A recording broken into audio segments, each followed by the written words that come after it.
সকালে একটু ঘোরাফেরা করার পরেই শুনতেছি মাছ ধরবে। তো মাছ ধরা দেখার আগে আমি একটু আমাদের গম ক্ষেতটা দেখতে আসছি। তো দেখেন কত সুন্দর হয়েছে আমাদের গম ক্ষেত।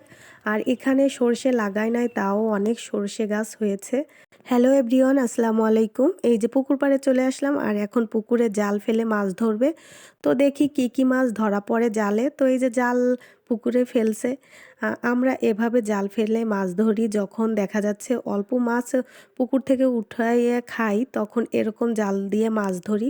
কার কার এলাকায় এরকম মাছ ধরা হয়, এই হোক দেখার পালা যে কি মাছ উঠলো এই জালে আর কতগুলো মাছই ধরা পড়লো।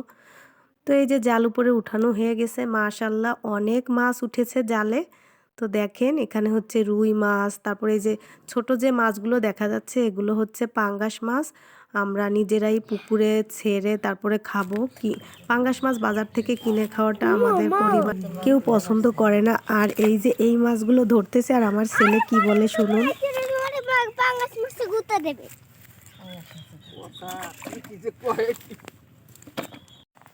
মুহসিনের কথা শুনে আমরা সবাই হাসাহাসি করতেছিলাম যে মাছে গুঁতা দিবে। ওর নতুন নতুন কথা শুনলে সবাই তো মাছে কিছুই বলে না। তারপরে মাছ কাটাকাটি হচ্ছিল ওই পাশে। আর এই যে বাজার থেকে বাজার নিয়ে আসছে, এগুলো হচ্ছে কাঁচা বাজার। তো আলু, পেঁয়াজ, তারপরে এখানে এনেছে এই দেখেন কত বড় একটা আলু। আমি দেখে আবার বলতেছি এটা কত বড় আলু। আর এখানে এনেছে এই যে গাজর, শসা, এগুলো আমার ছেলে এনেছে। তো এই যে কাঁচা বাদাম, তারপর জিলাপি।